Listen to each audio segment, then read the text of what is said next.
Hello and welcome to In the Classroom episode number 31. Today is November 8th, 2018. And today I want to address the question, how do you avoid working in isolation as an instructional leader? In the Classroom with Benjamin Stewart, making teaching and learning more transparent, is a podcast for educators, instructional designers, administrators, trainers, or anyone who is interested in topics related to curriculum, assessment, instruction, and educational technologies. The goal is to provoke new ideas, perspectives, and context around teaching, learning, and educational leadership.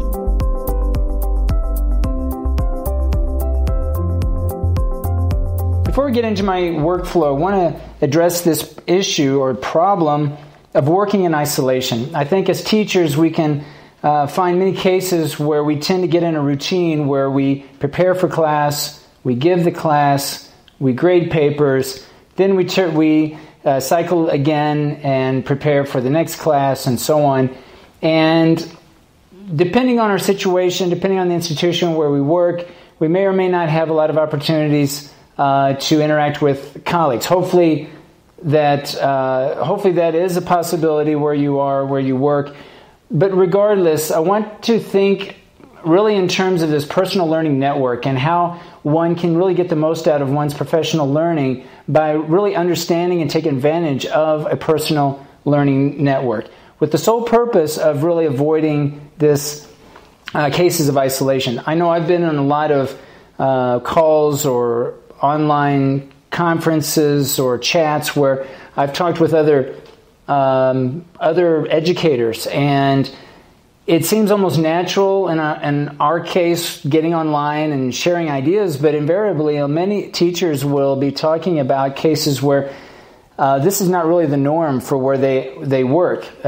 These educators are free to share ideas and get online and connect with colleagues from around the world, but many of us share this case where we don't have the same opportunities or maybe even the same mindset locally within our own institution, really to share our ideas as openly as we would perhaps with other educators from around the world.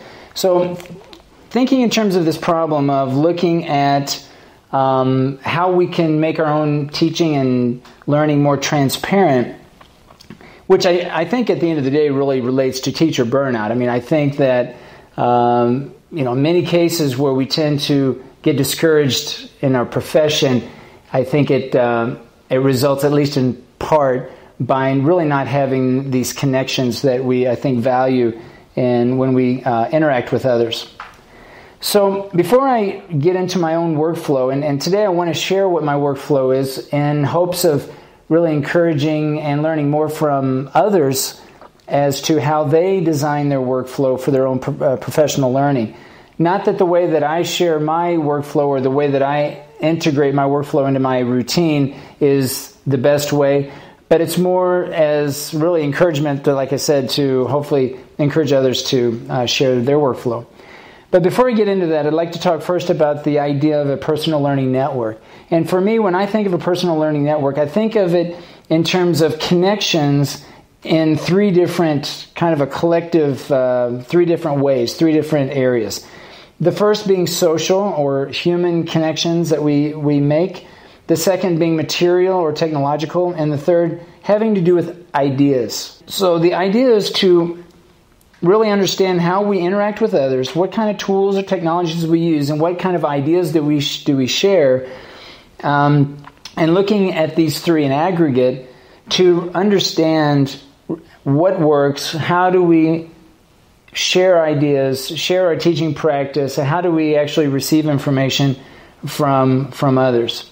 The first thing I want to mention about my own workflow is I want to talk about certain technologies and how I tend to use them. And my probably default technology is Twitter as far as how I go about sharing information and really receiving a lot of information, as I will frequently get on my Twitter feed and see who's posting and find a lot of ideas. I stick to Twitter.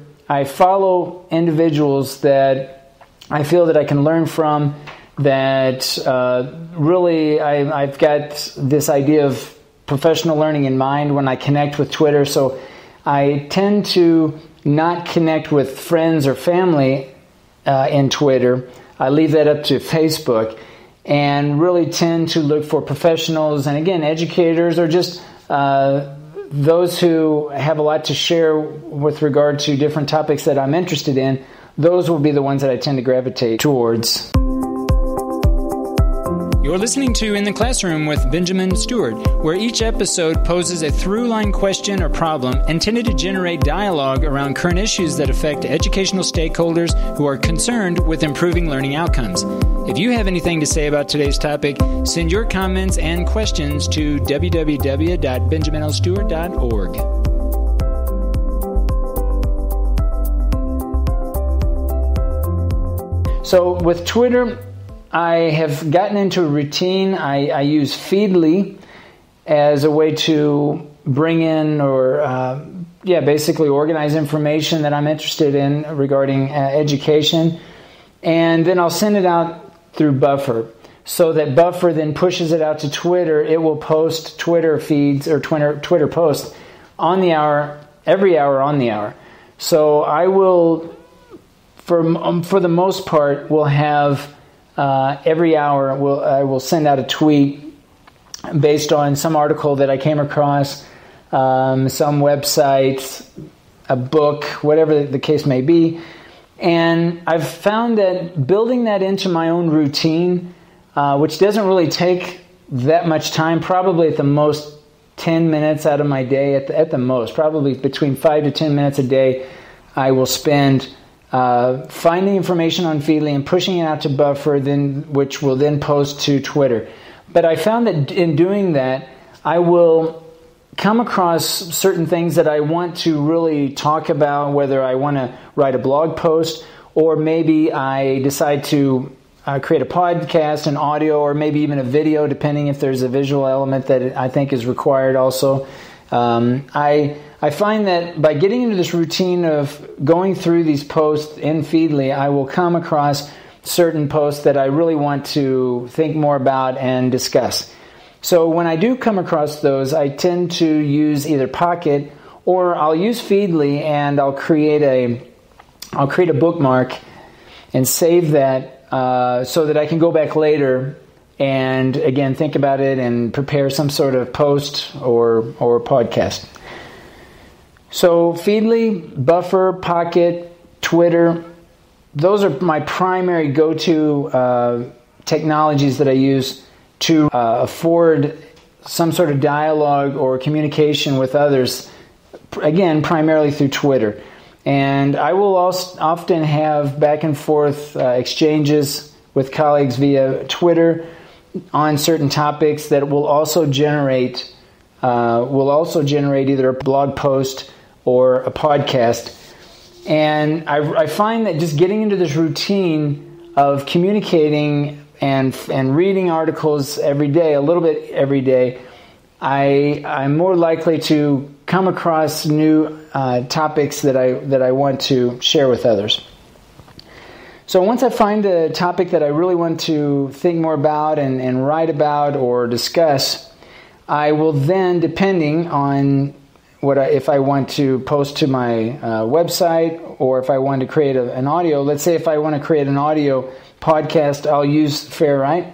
If I want to create something for YouTube, a video, I will use LumaFusion. And both of these apps, Fairwrite and LumaFusion, are for the iPad. And I've got a second generation iPad Pro that I've been using, and basically I will generate everything and create everything that I need using a mobile device, primarily my iPad Pro or my Android phone.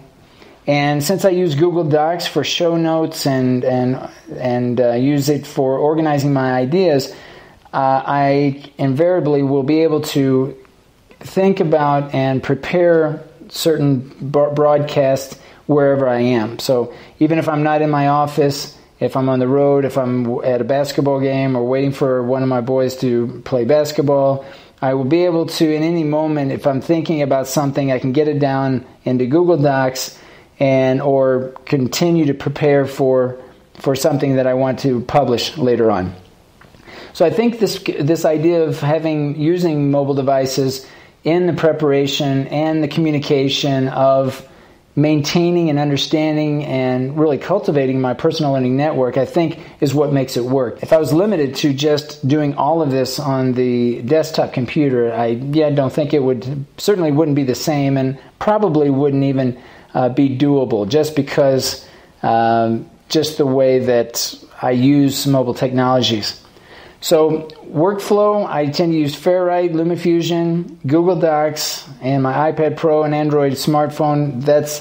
Those are the basic technologies that I use. The apps, Feedly, Buffer, and Pocket, and Twitter, of course. I will use occasionally Facebook. I'll dip into a few Facebook groups, but honestly, because I don't really spend much time in Facebook anyway, I find that I seldom will enter into Facebook groups with any regularity.